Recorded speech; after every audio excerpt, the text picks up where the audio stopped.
Good morning, students. Welcome to this class.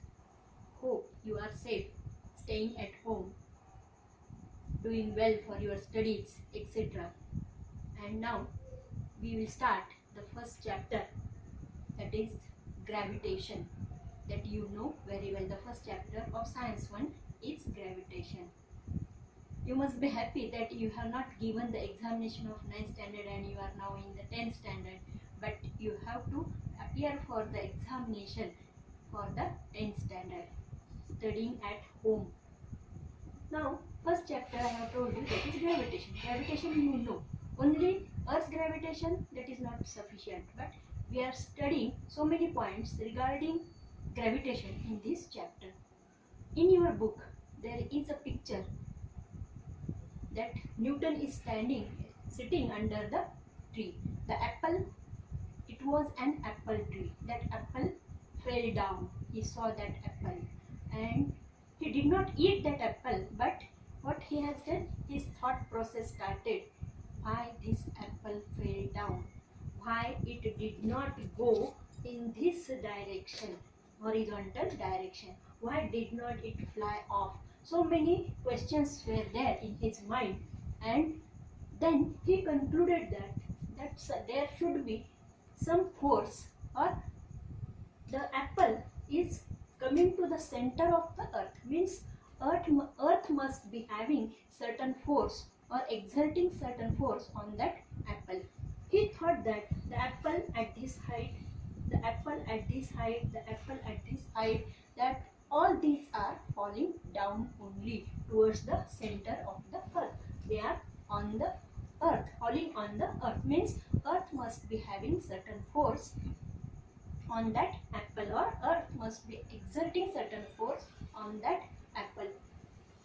But he also thought that at different heights, this apple, from different heights, this apple is coming down.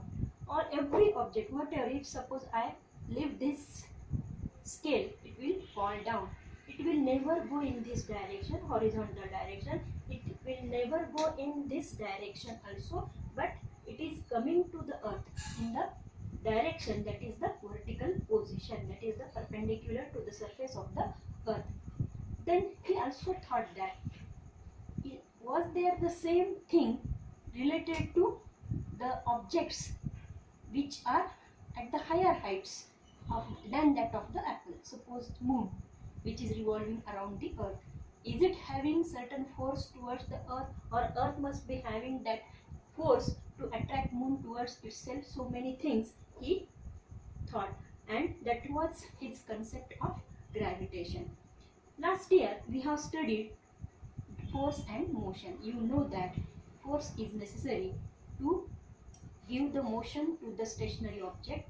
Force is necessary to stop the motion of the object. Force is also necessary to change the direction and speed of the object. Different laws of motion given by Newton that we have studied.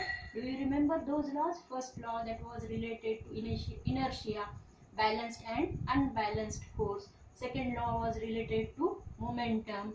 Third law was related to action and reaction. So these are different laws of motion given by Newton we have studied.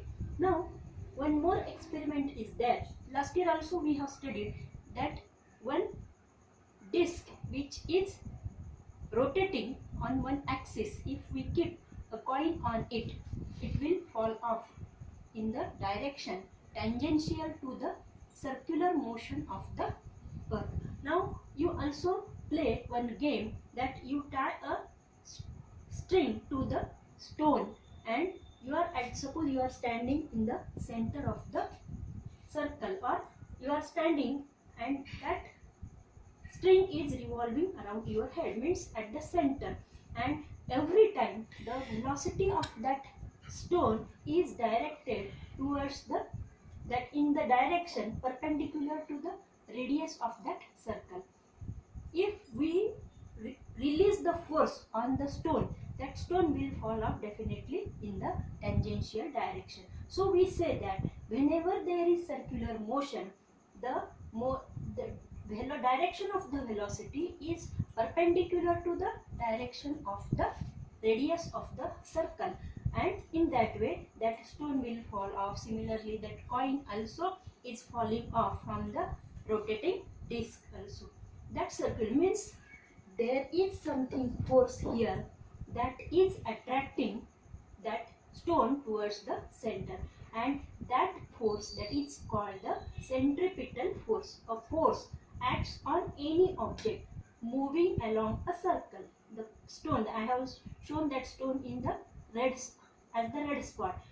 A force acts on any object moving along a circle, and it is directed towards the center of the circle. That force is directed towards the center of the circle, and that force is called the centripetal force. Centripetal means directed towards the center. It is center seeking force. So the object tries to go towards the center of the circle because of this force. And Newton thought that there must be certain force on the or exerted by the earth on the moon, and that is so that the moon is revolving around the earth. Similarly, that he thought, is it same for the planets which are revolving around the sun? Same force must be there, he thought that, and that force is called the centripetal force or center seeking force. Newton, having certain questions in his mind, he thought that as there is centripetal force, that force must be there which is exerted by the earth on the moon. Means moon is attracted towards the earth, or earth attracts the moon towards itself.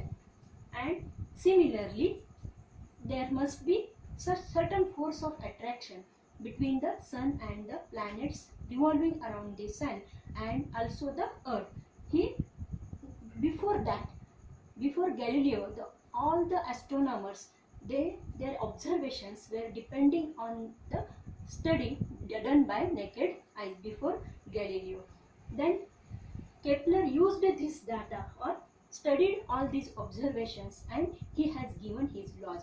Before going to Kepler's laws, we have to study that what Kepler has done, and that study was important for Isaac Newton, or theory of or laws different given by Isaac Newton. They were based on the study done by Johannes Kepler. Johannes Kepler was a German astronomer and mathematician. He was working as a helper to the famous astronomer Tycho Brahe. It may be asked for fill in the blanks, etc. In Prague, he was German, he was England. Isaac was England scientist. After the sudden death of Tycho Brahe, then this Johannes Kepler was appointed in his place as a royal mathematician. And Tycho Brahe has done so much work, and this work was used by Kepler, and his observations made by planetary positions, etc., or observations made by Tycho Brahe were useful for Kepler to make his observations. His work was later used by Newton in postulating his law of gravitation. Means before going to Newton, we have to study Kepler. Then Kepler's law we will study. So Isaac Newton, he gave his laws of motions, laws of equations, then theory of gravity in his book called Principia. I have underlined it. Can be asked for fill in the blanks. Last year we have studied different laws of motion, equations of motion. They were given by Newton. Then we have also studied telescope also. The credit of making first or construct reflecting telescope goes to Newton. Newton also did ground-breaking work in light, heat, sound and mathematics also. And important thing is that he developed or invented a new branch of mathematics that is called the calculus. And in this way, he used the data or different calculations or observations made by Kepler in his studies or to give his laws of gravitation. what are Kepler's law, etc. that we will study tomorrow.